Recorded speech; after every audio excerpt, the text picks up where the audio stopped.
আল্লাহ রাব্বুল আলামিন বলেন, কুল কুনু হিজারাতান আও হাদিদা। ও নবী শুনিয়ে দেন, তোমরা যদি মরে গিয়া মাটির সাথে মিশে গিয়া যদি পাথরও হয়ে যাও, আর যদি তোমরা লোহাও হয়ে যাও, তারপরেও আল্লাহ রাব্বুল আলামিন তোমাদেরকে জিন্দা করবেন, আবার তোমাদের উঠাবেন। ওরা বলে যে আচ্ছা বুঝলাম, কে উঠাবে আমাদের, কেমনে উঠাবে? আল্লাহ পাক বলেন, ফাসায়াকুলুনা মান ইউঈদুনা। ওরা বলে আমাদেরকে কে উঠাবে, আমাদেরকে কে জিন্দা করবে?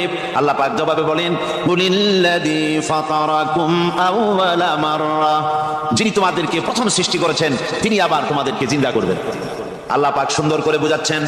এই সব কথা শোনার পরে ফাসায়ুনগিদুনা ইলাইকা রুউসাহুম ওয়া ইয়াকুলুনা মাতা হুয়া।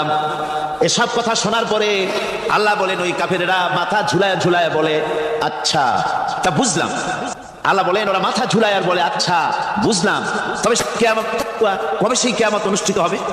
আল্লাহ বলেন, নবী শোনায় দাও, কুল আসা আইয়াকুনা করিবা। বেশি দেরি নাই, হতে পারে খুবই তাড়াতাড়ি। কি বলা যায়, সে সময়টা অতি নিকটবর্তী হয়ে যেতে পারে, খুবই নিকটবর্তী সে সময়, সেটা বেশি দেরি হওয়ার কথা নয়।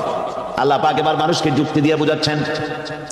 কোরআনে কারীম মানতে মানুষ অস্বীকার করলে আল্লাহ ডান্ডার ব্যবস্থা করেন নাই।